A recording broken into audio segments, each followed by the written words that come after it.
오늘 우리에게 주신 하나님의 말씀 같이 보겠습니다. 로마서 1장 14절에서 16절까지의 말씀입니다. 로마서 1장 14절에서 16절까지입니다.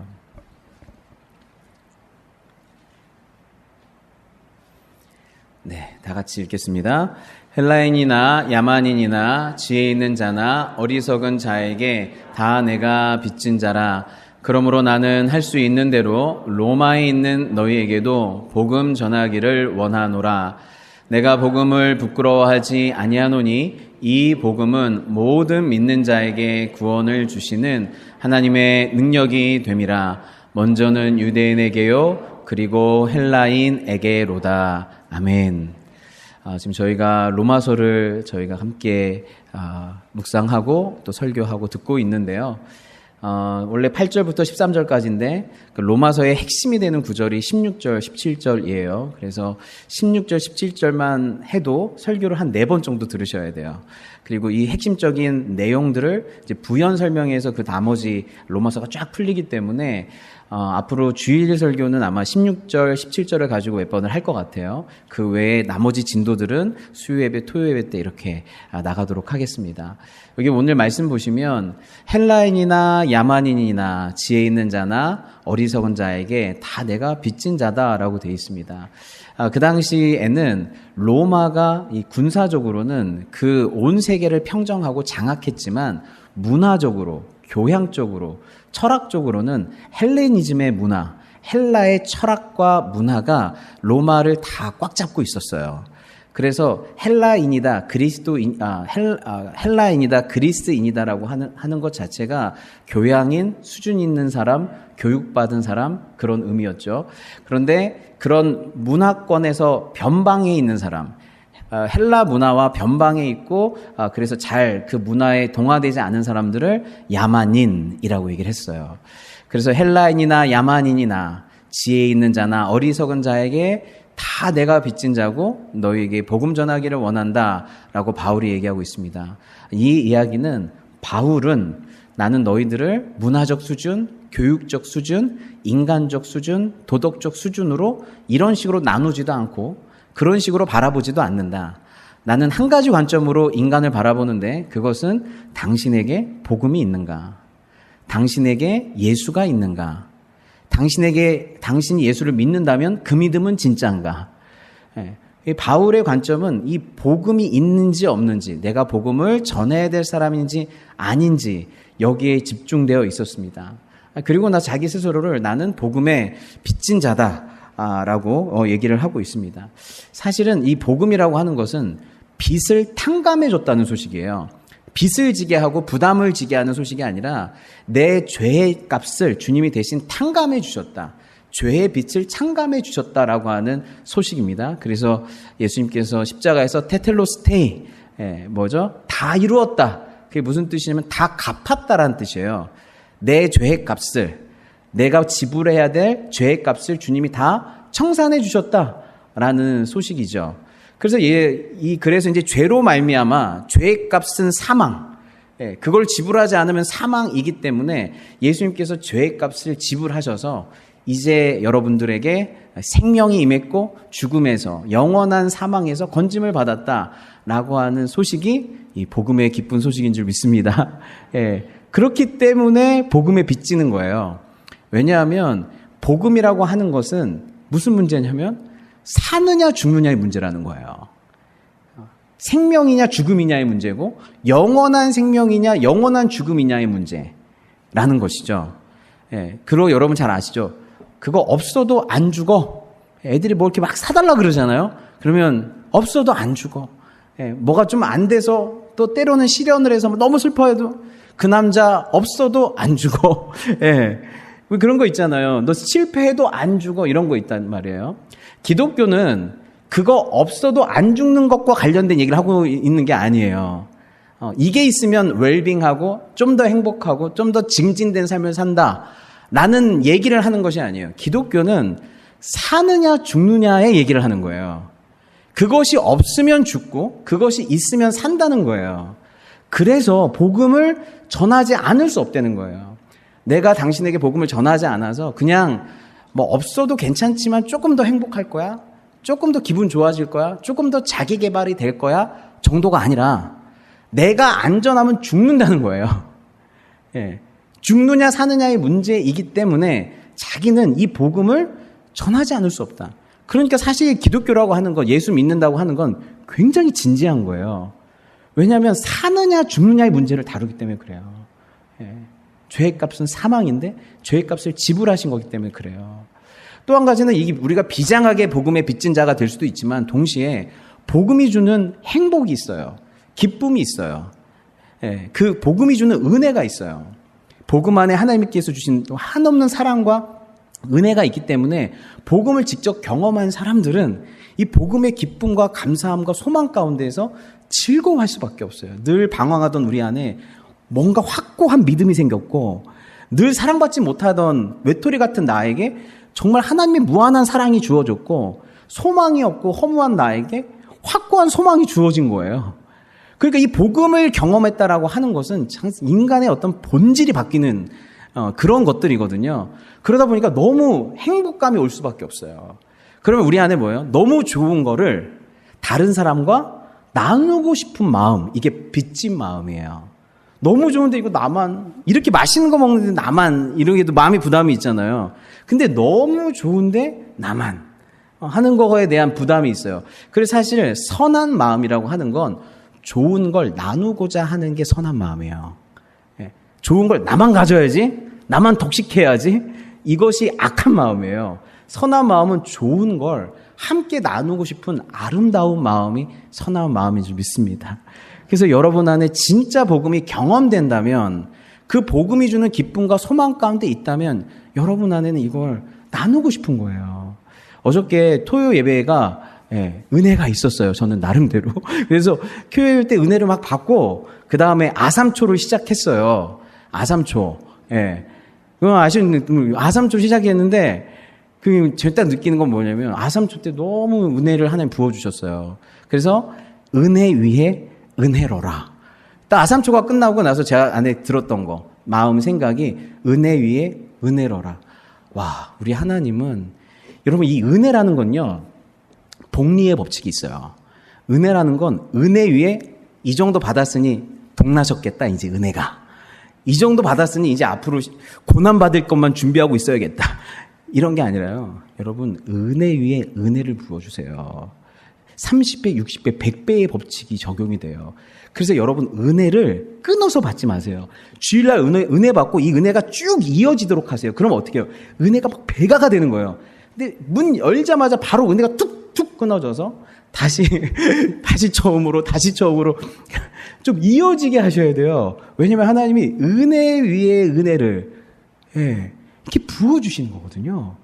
그래서 아삼초를 하면서 와, 하나님이 은혜 위에 은혜를 부어주시겠구나. 그리고 오늘 주일 예배 때도 은혜 위에 은혜를 부어주시겠구나. 그렇게 은혜 위에 은혜를 부어주시면 하나같이 진짜 은혜 받으면 무슨 얘기가 나온 줄 아세요? 진짜 은혜 받으면 목사님 이거 저희만 들으면 안 돼요. 목사님 제 어떤 집사님이 생각났어요. 우리 누가 생각났어요. 우리 목장이 생각났어요. 우리 어르신들이 생각났어요. 은혜를 받으면 반드시 선한 마음이 올라와요. 참 신기해요. 은혜 받으면 선한 마음이 올라와서 목사님 이거 나누고 싶어요. 이게 올라와요. 다행히 어저께 그런 얘기를 하는 분들이 많이 있더라고. 이게 아삼초가 괜찮은 것 같아요. 그렇죠? 그래서 은혜 위에 은혜예요. 그래서 하나님께서 주신 선한 것들을 받게 되면 어떻게 돼요? 그걸 나누고 싶은 아름다운 마음과 아름다운 부담감들이 생기게 되는 것이죠. 이렇게 너무너무 아름다운 마음으로 내가 로마에까지 가서 너희한테 복음 전하기를 원하는데 16절에 내가 복음을 부끄러워하지 아니하노니 이 복음은 모든 믿는 자에게 구원을 주시는 하나님의 능력이 됨이라. 먼저는 유대인에게요 그리고 헬라인에게로다. 바울이 이 말을 한 이유가 뭘까요? 나는 복음이 이렇게 자랑스러운데 복음만이 구원의 길이라고 생각하는데 최고의 가치라고 생각하는데 누군가는 복음을 부끄럽게 여긴다라는 거예요. 특별히 어떤 사람이 복음을 부끄럽게 여기냐? 유대인과 헬라인에게 그들이 복음을 부끄럽게 여긴다는 거예요. 여러분 사람은요 인간에게 있어서 칼빈이 이런 말을 했어요. 가장 중요한 지식이 두 가지가 있는데 다른 건 다 모르고 다 까막눈이어도 되는데 딱 두 가지만 알아야 된다. 뭐냐면 하나님을 아는 지식과 나를 아는 지식을 알아야 된다고 그랬어요.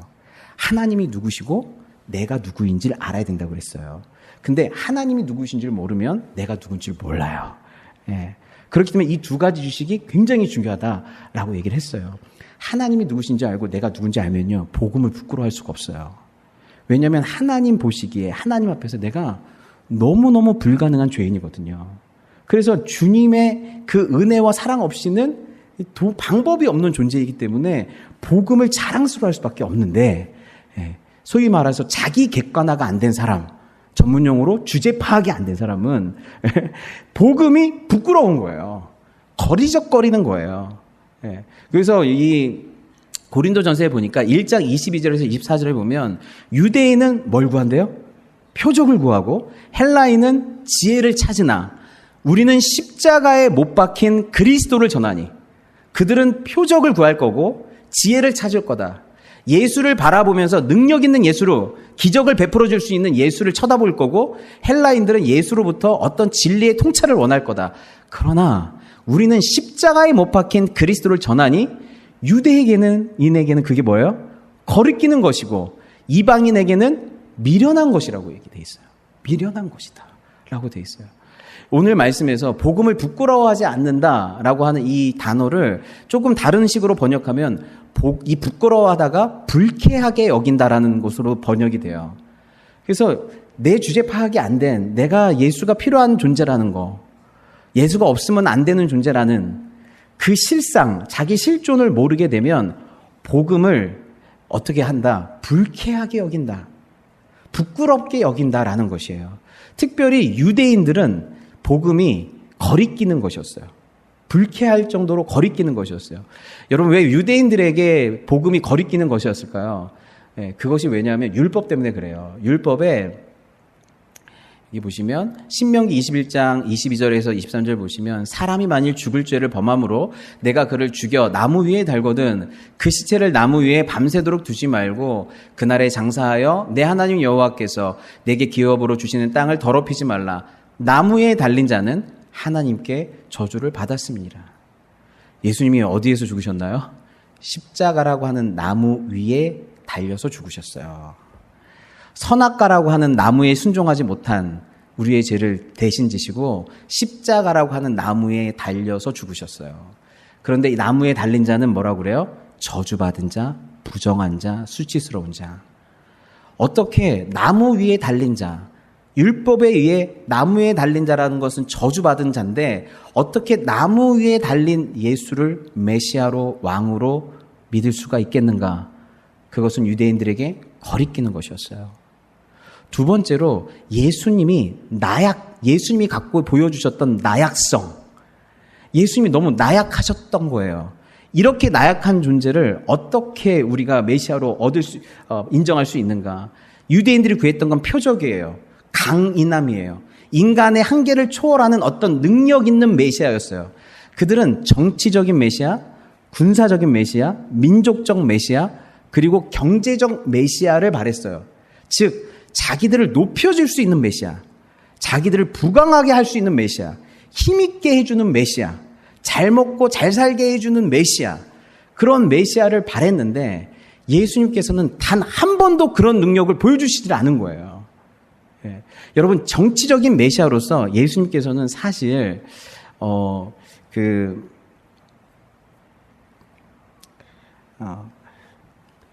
예루살렘에 입성했을 때 호산나 다윗의 자손이여 하고 사람들이 막 엄청나게 예수님을 환호했었죠. 그때 그 로마인들과 바리새인들과 이 대제사장들이 엄청 긴장했어요. 왜냐하면 예수님께서 대중을 얼마든지 선동할 수 있는 기회가 있으셨어요. 사람들이 막 했을 때 예수님은 그것들을 이용해서 예루살렘에 들어갔었어도 사람들에게 어떻게 그런 선동들을 유발할 수 있었는데 정치적으로 예수님은 단 한 번도 사람들을 선동하지 않으신 거예요. 그냥 낙이 타고 들어가셔가지고 그 어떠한 선동도 하지 않으시는 거예요. 그리고 이 민족적인 메시아가 되기 위해서는 바리새인과 사두개인들과 손을 잡아야 되거든요. 서기관들과 손을 잡아야 되거든요. 근데 한 번도 그들과 손을 잡으시지 않는 거예요. 정치적인 메시아로서 헤롯과 빌라도하고도 손을 잡지 않으시는 거예요. 이 경제적으로도요. 여러분, 오병이어 사건이 어디서 일어났죠? 광야의 빈들에서 일어났어요. 여러분 생각해 보세요. 예수님께서 오병이어 사건을 예루살렘 한복판에서 이루셨다면, 예루살렘 한복판에서 사람들이 막 화관하고 있는 가운데, 야, 이번에 좀 좋은 빵 가져와봐, 이번에는 좀 좋은 물고기 가져와봐 해놓고 거기에서 오병이어 사건을 일으켰다고 하면요, 그냥 끝난 거예요.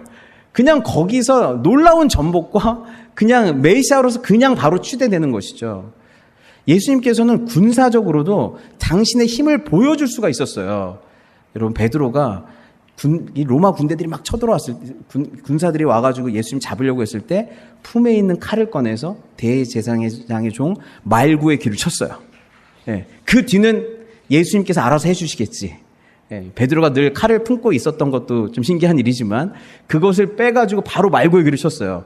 그 뒤를 책임져 주실 거라고 생각했어요. 근데 오히려 예수님은 베드로를 꾸짖으셨어요. 칼을 도로 집어넣어라. 칼을 가진 자는 칼로 망할 것이다.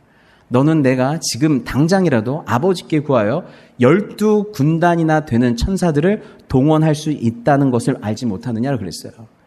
한 군단이 6,000명이거든요. 72,000 이상이 되는 천사를 동원할 수 있는 군사적 능력이 예수님이 있으셨어요.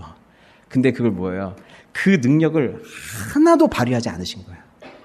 무슨 뜻이냐면 예수님은 이 예루살렘으로 들어오셔서 십자가를 지지 않을 수 있는 수많은 기회가 있었다는 거예요. 민중들의 기대를 만족시켜 줄 수 있는, 민중들의 인기에 부응할 수 있는 수많은 정치적, 민족적, 경제적, 군사적 능력을 발휘할 수 있는 기회가 있으셨다는 거예요. 근데 그분의 놀라운 능력은 능력이 있지만 능력을 안 쓴 능력이에요. 능력이 있지만 끝까지 그 능력을 참으셔서 십자가에서 어린 양으로 죽으신 능력이에요. 예. 그 은혜로 우리가 구원받은 줄 믿습니다. 그분이 그 능력을 발휘하지 않으셔서, 우리의 기대에, 그들의 기대에 부응하지 않으셔서 우리가 구원받은 거예요. 예. 대중들은 너무 실망했어요. 그 기대대로 안 하니까 나중에 분노했어요. 나중에 내가 이런 사람을 이렇게 나약하게 십자가에서 죽는 이런 존재를 내가 메시아로 믿었다는 게 속았다라는 느낌을 받았어요. 그래서 나중에 더 화를 내서 예수를 십자가에 못 박으라고 그랬어요. 여러분은 예수님을 어떻게 바라보고 계십니까? 여러분 안에도 예수님을 여전히 정치적 메시아, 군사적 메시아, 경제적 메시아, 민족적 메시아로서 예수님을 혹시 바라보고 있지 않습니까? 주님, 제가 예수 잘 믿을 테니 저를 좀 높여주세요. 주님, 제가 예수 잘 믿을 테니 제 먹고 사는 문제로 더 이상 고민하지 않게 해주세요. 주님, 제가 예수 잘 믿을 테니 나를 힘들게 하고 나에게 고통을 주고 불합리하게 하는 사람들 코를 납작하게 좀 해주세요. 저에게 그런 힘이 좀 있게끔 저도 좀 높여주세요. 그런 식으로 여러분이 예수님을 바라본다고 하면 여러분은 실족할지도 모르겠어요. 왜냐하면 예수님의 능력은, 여러분에게 주시고자 하는 예수님의 능력은 뭐냐면, 여러분이 주님 저를 높아주세요라고 얘기할 때 아들아 낮아질 수는 없겠니? 주님 저 충분히 좀 먹고 살 수 있게 해주세요라고 할 때 만족할 수는 없겠니? 저 인간 코 좀 납작하게 해주세요. 그를 용서하고 그를 위해 기도해 줄 수는 없겠니? 저 좀 이제 좀 띄워주세요라고 할 때 자기를 부인하고 너도 나와 같이 십자가의 능력으로 사발을 보면 어떻겠니? 주님은 여러분에게 어벤져스 같은, 영웅 같은 메시아였다면 우리는 구원받지도 못했어요. 주님은 여러분에게 십자가의 예수를 구하는 자가 되기를 원하세요. 그분을 부끄러워하지 않고 그 십자가에 동참하는 자가 되기를 원하세요. 그 예수의 능력이 저에게도 있어서 주님 낮은 대로 임하게 하시고 감사하게 하시고 용서하게 하시고 순종하게 하시고 사랑하게 해 주시옵소서. 그게 진짜 능력인 줄 믿습니다. 그렇다고 하면 실족하지 않을 거예요. 근데 그들과 같이 똑같이 우리가 예수님을 바라보고 있다면 실족할 거예요.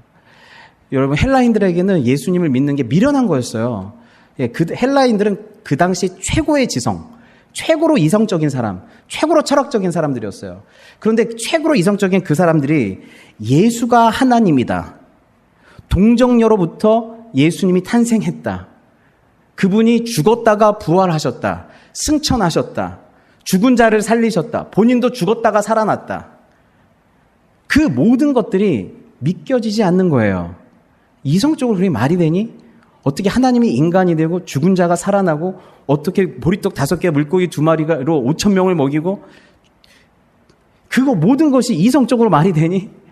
똑똑한 사람들에게 예수를 믿는다고 하는 건 이게 미련한 것처럼 보여요.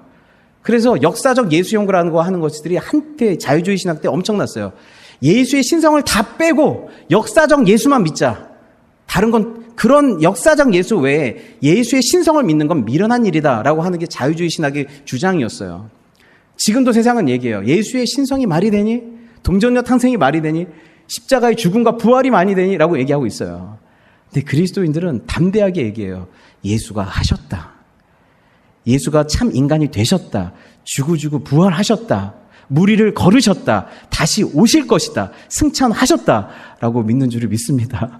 예, 그거 믿어요. 부끄럽게 여기지 않아요. 그리고 그들이 또 한 가지 미련하다고 보는 건 예수만이 구원이라고 하는 게 미련하게 보여요. 똑똑한 사람들한테.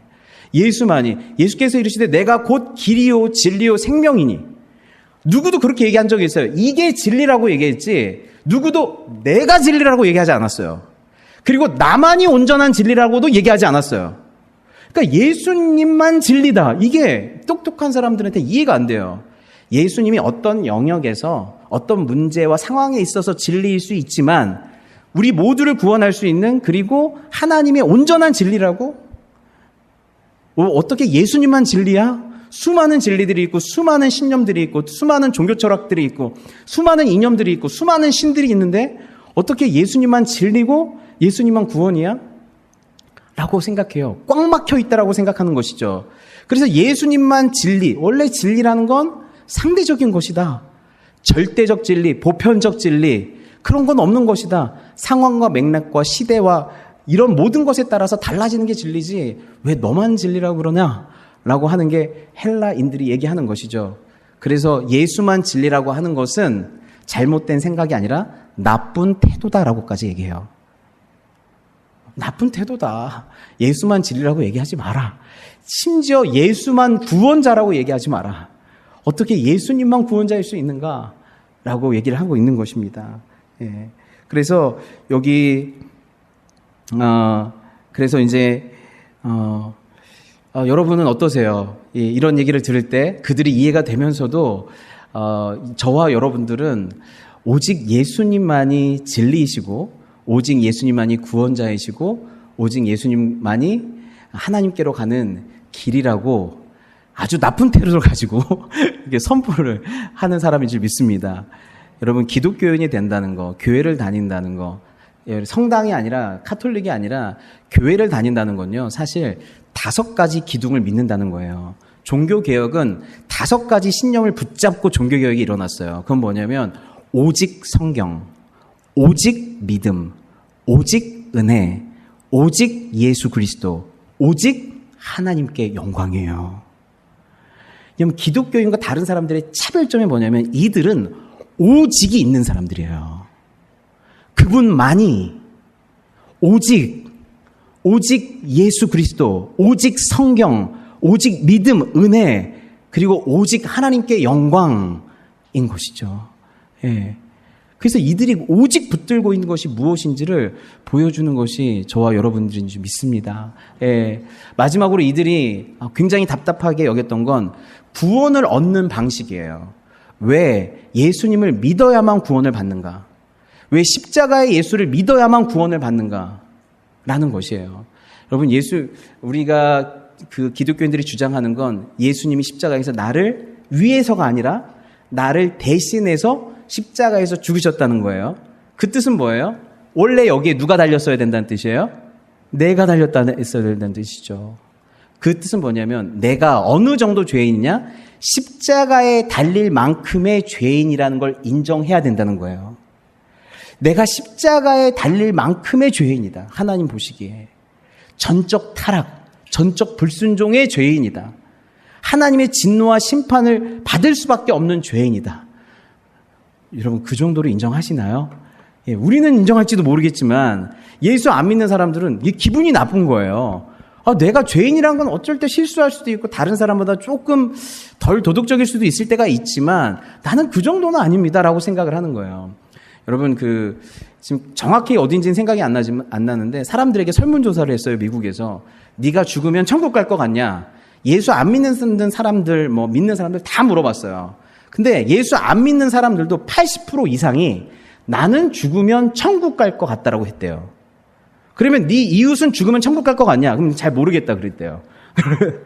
그러면서 이것에 대해서 그분들이 조사하신 분들이 놀랬던 건 뭐냐면 사람들이 자기 자신에 대해서 이토록 관대한지 몰랐대요.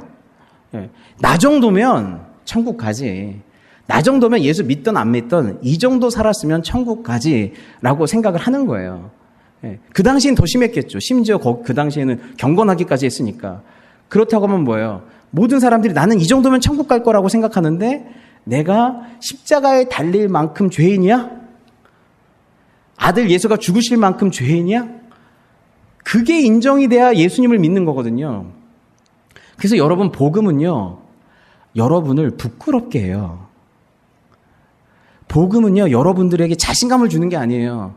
네가 십자가에 달릴 만큼 하나님이 영원히 지옥에서 너희들을 심판할 수밖에 없을 만큼 하나님 앞에서 죄인이다라고 폭로시키는 게 복음이에요. 그 복음 앞에서 내가 부끄러움을 당하지 않으면 나는 복음을 부끄러워해요. 하지만 그 복음 앞에서 내가 부끄러움을 당하고 주님, 그러므로 제가 예수 그리스도의 용서와 의를 받아들입니다 라고 했을 때 여러분에게 의가 임하는 줄 믿습니다. 예, 복음 앞에서 내가 부끄러워지냐 아니면 복음을 부끄러워하는가.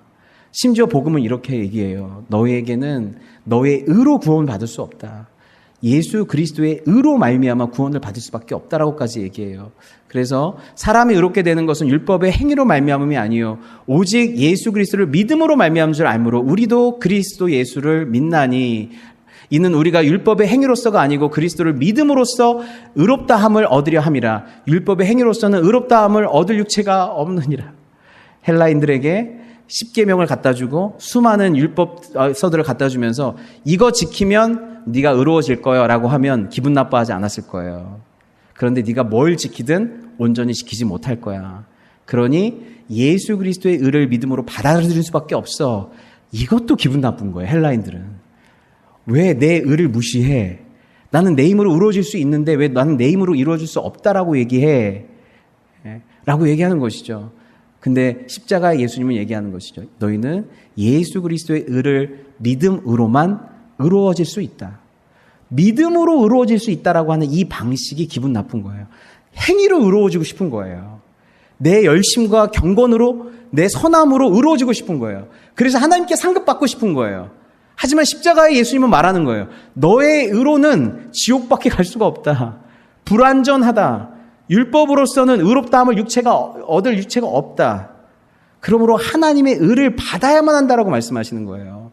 그래서 여기 로마서 1장 17절에 복음에는 하나님의 의가 나타난대요.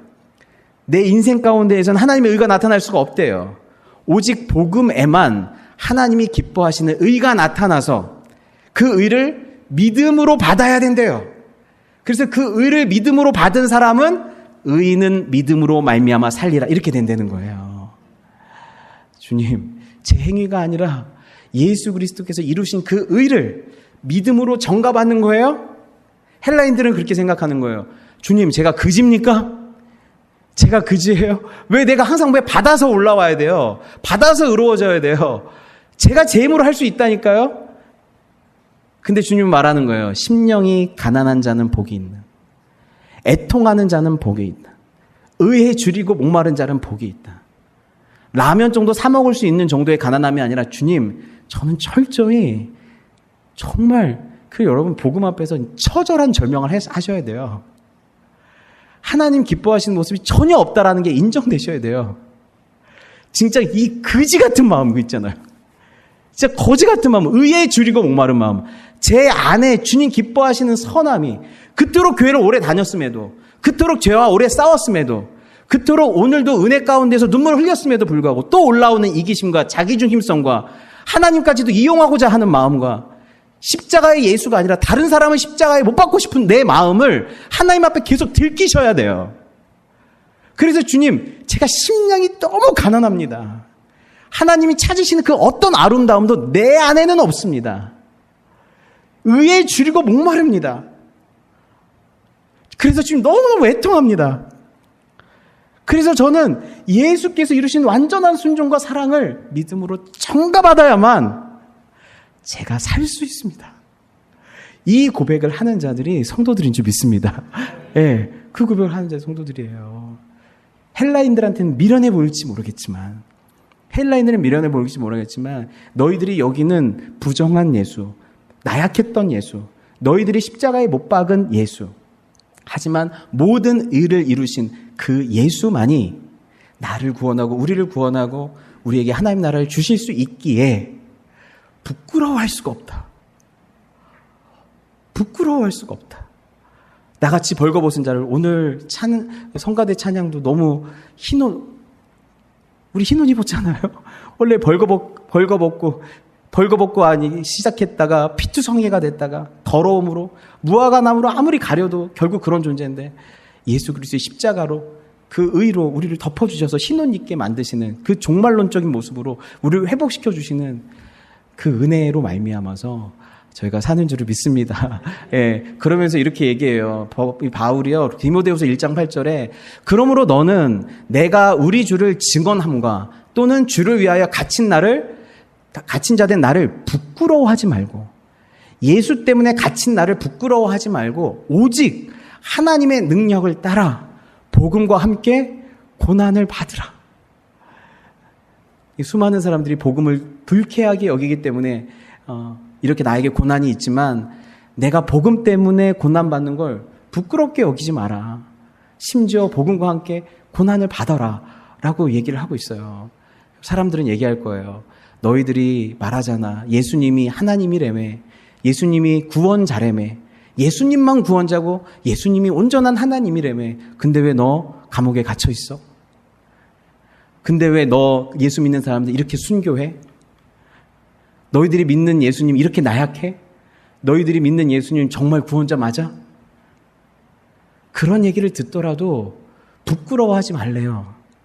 그리고 하나님의 능력은 뭐냐면 복음과 함께 고난에서 건져주시는 게 하나님의 능력이 아니라 복음과 함께 고난을 받게 하는 게 하나님 능력이래요.